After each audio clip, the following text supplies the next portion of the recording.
السلام علیکم۔ Urdu story corner channel میں خوش آمدید۔ اگر آپ چینل پر نئے ہیں تو چینل کو سبسکرائب کریں اور بیل آئیکن نوٹیفیکیشن پر کلک کرنا نہ بھولیں۔ یہ ایک سچی کہانی ہے، مجھے میرے دوست نے سنائی تھی۔ اس کے بچپن میں یہ واقعہ ہوا تھا۔ آگے کی کہانی اس کی زبانی سنیں۔ جب میں چھوٹا تھا تب ہم گاؤں میں رہتے تھے۔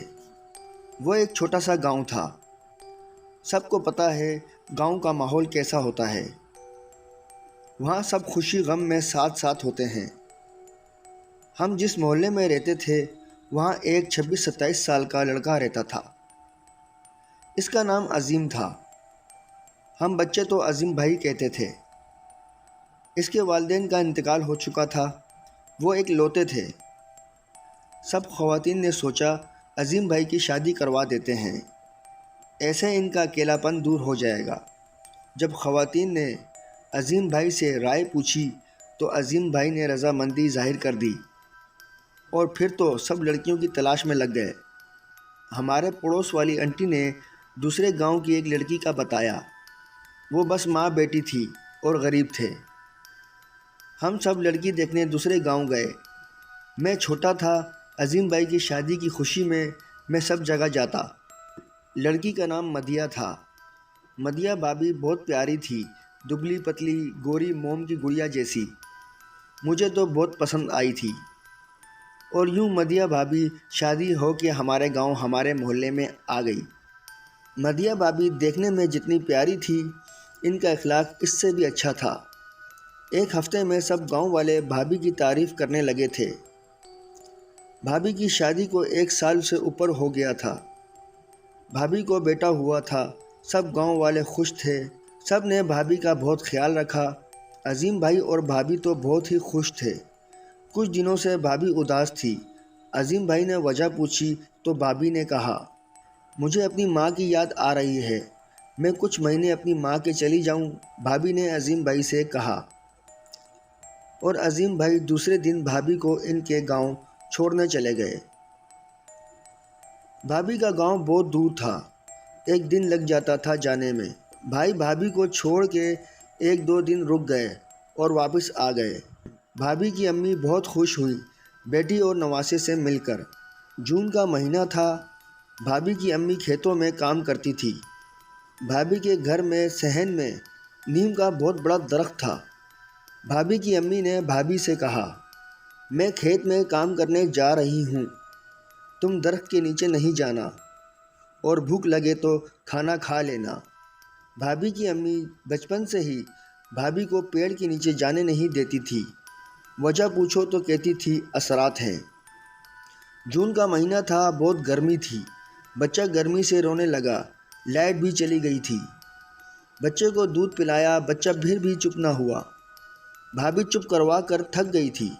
بچے کا رونا دیکھا نہیں جا رہا تھا، اور تبھی بھابھی نے چرپائی درخت کے نیچے بچھائی اور بیٹھ گئی۔ بچے کو ہوا لگی تو بچہ چپ ہو کے سو گیا۔ بھابھی بھی ساتھ ہی لیٹ گئی، اور بھابھی کی آنکھ لگ گئی۔ بھابھی کی آنکھ امی کی آواز سن کر کھلی، مدیہ یہ تو نے کیا کر دیا؟ میں نے تجھے منع کیا تھا پیڑ کے نیچے آنے سے، اور تو یہاں آ کے سو گئی۔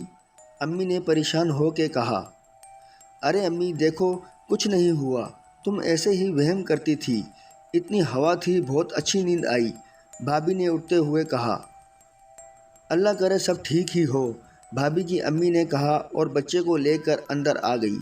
رات میں دونوں ماں بیٹی نے کھانا کھایا اور سو گئی۔ تبھی کسی کی چیخ سے ماں کی آنکھ کھلی تو دیکھا مدیہ بھابھی چرپائی پر منہ نیچے کر کے بیٹھی ہوئی تھی۔ کیا ہوا مدیہ، ایسے کیوں بیٹھی ہے؟ اور یہ بچے کو کیا ہوا؟ ماں نے کہتے ہوئے بچے کو اٹھایا۔ بچہ بے جان تھا۔ ماں دھک رہ گئی، بچہ مر چکا تھا۔ جس بات کا ڈر تھا وہی ہوا، میں اس لیے منع کرتی تھی، ماں نے روتے ہوئے کہا۔ بھابھی تو صدمے میں تھی۔ ماں نے رات کو ہی داماد یعنی عظیم بھائی کو اطلاع بھیج دی اور کہا بچے کی طبیعت خراب ہو گئی تھی، ہسپتال جانے تک بچہ مر گیا، اور بھابھی سے بھی یہی بولنے کو کہا، اور کہا کہ سچ نہیں بتانا۔ رات کو ہی بچے کو ماں نے غسل دے دیا۔ جب غسل دے رہی تھی تب دیکھا بچے کے گلے پر انگلیوں کے نشان تھے، جیسے کسی نے گلا دبایا ہو۔ ماں نے داماد کے آنے تک بچے کو کفن پہنا دیا۔ داماد کے آنے کے بعد بچے کو دفنانے لے گئے۔ کفن دفن سے فارغ ہو کے بھائی کچھ دن وہیں رک گئے۔ بھابھی بالکل خاموش تھی۔ کچھ دنوں بعد بھائی بھابھی کو لے کر واپس آ گئے۔ واپس آنے کے بعد بھابھی خاموش رہتی تھی، کسی سے بات نہیں کرتی۔ سب گاؤں والے بھابھی کی دلجوئی میں لگے رہتے۔ سب کہتے بچے کا صدمہ لے لیا ہے۔ ہم بچے بھی جاتے بھابھی کے پاس، پر وہ ایک جگہ ہی بیٹھی رہتی، ہم سے بات بھی نہیں کرتی۔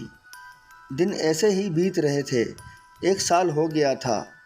بھابھی کو دوسرا بیٹا ہوا تھا۔ بھابھی پہلے کی طرح نارمل ہو گئی تھی۔ سب گاؤں والے شکر کرنے لگے۔ بھابھی بچے کا بہت خیال رکھتی۔ اب تو وہ اپنی ماں کے گھر بھی نہیں جاتی تھی۔ 2 سال بعد بھابھی کو تیسرا بیٹا ہوا۔ سب بہت خوش تھے۔ اس عرصے میں بھابھی کی ماں کا انتقال ہو گیا تھا۔ بھابھی دونوں بچوں کا بہت خیال رکھتی تھی، 1 منٹ بھی دونوں کو دور جانے نہیں دیتی تھی۔ پھر 1 سال بعد بھابھی کی بیٹی پیدا ہوئی۔ عظیم بھائی تو خوشی سے پھولے نہیں سماتے تھے۔ سب ٹھیک تھا، سب خوش تھے۔ بیٹی 1.25 مہینے کی ہو گئی تھی۔ ایک رات سب نے کھانا کھایا، بھابھی نے بیٹی کو دودھ پلایا اور سلا دیا، خود بھی سو گئی۔ صبح ہوئی تو دیکھا بیٹی مردہ پڑی ہوئی تھی۔ بھابھی تو دیکھتے ہی سکتے میں چلی گئی۔ عظیم بھائی بھی غم زدہ تھے۔ گاؤں والے ہی سب سنبھال رہے تھے۔ کچھ خواتین بچی کو غسل دینے لگیں تو دیکھا بچی کے گلے پر انگلیوں کے نشان تھے، جیسے گلا دبا کے مارا ہو، اور کفن دفن ہو گیا۔ بھابھی کی حالت بہت خراب ہو گئی تھی۔ ان کو دورے پڑنے لگے تھے۔ کبھی رونے لگتی اور کبھی ہنسنے لگتی، اور کبھی کہتی میں نے اپنے بچوں کو مار دیا۔ عظیم بھائی دماغ کے ڈاکٹر کے پاس لے گئے۔ ڈاکٹر نے دوا دی۔ دوا کھا کے بھابھی سوتی رہتی، اور جب اٹھتی تو پھر دورے پڑنے لگ جاتے۔ دوسرے گاؤں کے ڈاکٹر کو بھی دکھایا، بھابھی پھر بھی ٹھیک نہیں ہوئی۔ 1 مہینہ بھابھی کو یہاں وہاں لے کے جاتے رہے علاج کے لیے، پر کوئی فائدہ نہیں ہوا۔ اب تو بھابھی بنا دوپٹے کے باہر نکل جاتی اور گلی میں سب کو کہتی میں نے اپنے بچوں کو مارا ہے، بس یہی کہتی رہتی۔ اپنا کچھ ہوش نہیں تھا بھابھی کو۔ بچے بھی عظیم بھائی سنبھالتے۔ جو خواتین بچی کو غسل دینے گئی تھیں وہ سب کو بتانے لگیں بچی کے گلے پر انگلیوں کے نشان تھے۔ سب سچ سمجھنے لگے کہ شاید بھابھی نے ہی اپنے بچوں کو مار دیا ہو۔ سب نے عظیم بھائی سے بات کی۔ بھابھی کا ٹھیک ہونا مشکل تھا، اور عظیم بھائی مجبور ہو کے بھابھی کو پاگل خانے چھوڑ آئے۔ بچوں کا عظیم بھائی ہی خیال رکھتے تھے، کھانا بنا کر رکھ دیتے اور کام پر چلے جاتے۔ بچے اسکول سے آ کر کھانا کھا لیتے اور سارا دن باہر کھیلتے رہتے۔ بھائی رات کو باہر سے ہی کھانا لے آتے، یا کبھی گاؤں والے ہی کھانا لے جا کر دے دیتے۔ دن اسی طرح گزر رہے تھے کہ 6 مہینے بعد عظیم بھائی پاگل خانے جا کے بھابھی کو لے آئے۔ جب ہم بھابھی سے ملنے گئے تو دیکھا بھابھی کے اتنے بڑے اور خوبصورت بال کاٹ دیے تھے پاگل خانے والوں نے۔ اتنے چھوٹے بال کر دیے تھے کان تک۔ بھابھی اتنی کمزور ہو گئی تھی، رنگ بھی سانولا ہو گیا تھا۔ وہ بس ایک جگہ خاموش بیٹھی رہتی تھی۔ 1-2 دن بعد ایک نیا انکشاف ہوا۔ بھابھی سگریٹ پینے لگی تھی۔ پورا دن کمرے میں بیٹھی سگریٹ پیتی رہتی تھی۔ نہ کھانا کھاتی نہ پانی پیتی، بس سگریٹ پیتی رہتی۔ پورے کمرے میں سگریٹ کے ڈبے پڑے رہتے تھے۔ سگریٹ پینے کی وجہ سے بھابھی کے ہونٹ اور دانت کالے ہو گئے تھے۔ بھابھی نہ بچوں کی طرف دیکھتی نہ بات کرتی تھی۔ جب عظیم بھائی نے دیکھا بھابھی ٹھیک نہیں ہو رہی تو بھائی دوبارہ بھابھی کو پاگل خانے چھوڑ آئے۔ وقت کا کام گزرنا ہے، چاہے جیسا بھی وقت ہو، گزر ہی جاتا ہے۔ اب تو بھائی کے بچے بھی بڑے ہو گئے تھے اور کام پر جانے لگے تھے۔ 3 سال بعد بھائی پھر بھابھی کو واپس لے آئے تھے۔ بھابھی کے بالوں میں سفیدی آ چکی تھی۔ واپس آنے کے بعد بھابھی اپنے بچوں اور عظیم بھائی سے کہتی مجھے اکیلا چھوڑ کے نہیں جاؤ، مجھے اکیلا چھوڑ کر نہیں جاؤ۔ پھر بھائی اور بچے بھابھی کو گھر میں چھوڑ کر کام کرنے چلے جاتے۔ ایک دن تو بھابھی بھائی کے کام کرنے والی جگہ پہنچ گئی اور بھائی کا ہاتھ پکڑ لیا اور کہنے لگی مجھے اکیلا نہیں چھوڑو، مجھے اکیلا نہیں چھوڑو۔ بھابھی روتے ہوئے بس یہی کہتی۔ بھائی غصے سے بھابھی کو پکڑ کر گھر لے آئے اور گھر میں چھوڑ کے باہر سے تالا لگا دیا۔ اب تو روز کام پر جانے سے پہلے گھر کو تالا لگا دیتے۔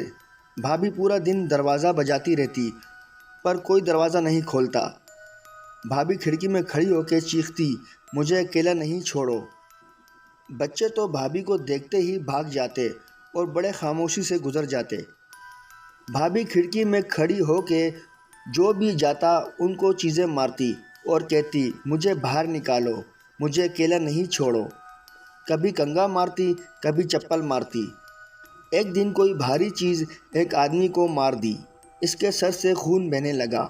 وہ غصے سے عظیم بھائی کو کہنے لگا بھابھی کو واپس چھوڑ آؤ، یہ سب کو نقصان پہنچا رہی ہے۔ بھائی کے پاس اب اتنے پیسے نہیں تھے کہ وہ بھابھی کو پاگل خانے داخل کرواتے۔ سب گاؤں والوں نے چندہ جمع کیا اور بھابھی ایک بار پھر پاگل خانے داخل ہو گئی۔ 3 مہینے بعد بھائی کے پاس فون آیا پاگل خانے سے، آپ اپنے پیشنٹ کو گھر لے جائیں، یہ اب ٹھیک نہیں ہو سکتی، ہم نے ہر طرح سے علاج کر کے دیکھ لیا ہے، یہ یہاں دوسرے پیشنٹ کو مار رہی ہے، ہم نہیں رکھ سکتے اب ان کو، یہ دوسروں کو نقصان پہنچا رہی ہے۔ بھائی خاموشی سے بھابھی کو واپس لے آئے۔ بھابھی اب چپ رہتی، صبح ہوتے ہی گھر کے باہر چبوترے پر جا کر لیٹ جاتی، سارا دن باہر ہی لیٹی رہتی، رات کو گھر چلی جاتی اور صبح پھر باہر چبوترے پر آ کے لیٹ جاتی۔ بھائی بھابھی بوڑھے ہو گئے تھے، بچے جوان ہو گئے تھے، وقت بدل گیا تھا۔ گلی کے کونے پر گاؤں کے آدمی نے پان کی دکان کھولی تھی۔ ایک دن پان کھانے ایک بزرگ آئے۔ وہ بزرگ نے دیکھا ایک عورت مدیا بھابھی جو چبوترے پر لیٹی ہے۔ انہوں نے پان والے سے پوچھا یہ کون عورت ہے جو ایسے باہر چبوترے پر لیٹی ہے؟ پان والے نے مختصر کہانی سنا دی اور کہا یہ پاگل ہو گئی ہے، اس نے اپنے بچوں کو بھی مار دیا۔ یہ سنتے ہی بزرگ غصے میں آ گئے اور کہا وہ پاگل نہیں ہے اور نہ اس نے اپنے بچوں کو مارا ہے، وہ اتنی اذیت میں ہے اور سب باتیں بنا رہے ہیں۔ یہ سب سنتے ہی پان والا سمجھ گیا یہ کوئی پہنچے ہوئے بزرگ ہیں اور وہ بھاگ کے عظیم بھائی کو بلا لائے۔ بزرگ کو کرسی دی، احترام سے بٹھایا اور بزرگ عظیم بھائی سے پوچھنے لگے یہ تمہاری کون ہے؟ میری بیوی ہے، عظیم بھائی نے کہا۔ جب تم نے اپنی بیوی کا علاج کروایا اور کوئی فرق نہیں پڑا تو کسی اللہ والے کے پاس لے جاتے بچی کو۔ اس بچی کی ساری زندگی برباد ہو گئی، وہ پاگل نہیں ہے، اس کے اندر چڑیل آ گئی ہے جو بہت سالوں سے اس کے اندر رہ رہی ہے۔ اگر صحیح وقت پر اسے اللہ والے کے پاس لے جاتے اب تک بچی ٹھیک ہو جاتی۔ بابا آپ کچھ کریں، میری بیوی کو ٹھیک کر دیں، یہ سب کیسے ہوا، وہ چڑیل کہاں سے آئی؟ عظیم بھائی نے بابا سے پوچھا۔ تمہاری بیوی کسی درخت کے نیچے سوئی تھی، وہیں سے وہ چڑیل اس کے جسم میں آ گئی ہے، اب کچھ نہیں ہو سکتا۔ اس بچی کی ساری زندگی برباد ہو گئی، وہ پاگل نہیں ہے، اس کے اندر چڑیل آ گئی ہے اور تمہارے بچوں کو بھی اس چڑیل نے گلا دبا کے مار دیا۔ تمہارے 2 بچوں کی قسمت اچھی تھی یا ان کی زندگی لکھی تھی، اس لیے وہ بچ گئے، بزرگ نے کہا۔ بابا آپ بچا لیں میری بیوی کو، عظیم بھائی نے روتے ہوئے کہا۔ اب کچھ نہیں ہو سکتا، اس چڑیل نے بچی کے پیٹ میں پورا گھر بنا لیا ہے، اگر پہلے ہی علاج کرواتے تو اب تک ٹھیک ہو جاتی، پر اب وہ چڑیل بچی کے مرنے کے بعد ہی جائے گی، بزرگ نے افسوس کرتے ہوئے کہا۔ عظیم بھائی رونے لگے اور بار بار بزرگ سے کہنے لگے آپ کچھ کریں، میں یا کوئی کچھ نہیں کر سکتا، وہ چڑیل بہت طاقتور ہو گئی ہے، اگر ہم نے کچھ کیا تو وہ بچی کو مار دے گی، اور ایک تعویذ دے رہا ہوں، جب بچی سو رہی ہو تو اس کے گلے میں ڈال دینا، میں اور کچھ نہیں کر سکتا، وہ بزرگ تعویذ دیتے ہوئے کہنے لگے اور چلے گئے۔ عظیم بھائی نے اپنے بچوں کو بتایا اور رات کو جب بھابھی سو رہی تھی، سردی کی رات تھی، صحن میں آگ جلائی ہوئی تھی، بڑا بیٹا بھابھی کے گلے میں تعویذ ڈالنے لگا۔ بھابھی نے بیٹے کے ہاتھ پر زور سے لات ماری اور تعویذ اڑ کے آگ میں چلا گیا اور تعویذ جل گیا۔ عظیم بھائی نے وہ بزرگ کو بہت ڈھونڈا پر وہ نہیں ملے۔ ایک تعویذ سے امید تھی بھابھی ٹھیک ہو جاتی، پر وہ تعویذ بھی جل گیا۔ بھابھی ابھی تک زندہ ہے۔ ہم شہر میں شفٹ ہو گئے تھے، پر ہم جب بھی گاؤں جاتے ہیں بھابھی ویسی ہی باہر چبوترے پر لیٹی رہتی ہے۔ ان کو دیکھ کر رونا آتا ہے۔ ایک غلطی سے بھابھی کی زندگی برباد ہو گئی۔ میری آپ سب سے گزارش ہے، جب بڑے کوئی بات سے منع کریں تو وہ کام نہیں کرنا چاہیے۔ بڑوں کی باتوں پر عمل کرنا چاہیے۔ اگر بھابھی اپنی ماں کی بات مان کر درخت کے نیچے نہیں جاتی تو آج وہ ٹھیک ہوتی۔ شکریہ۔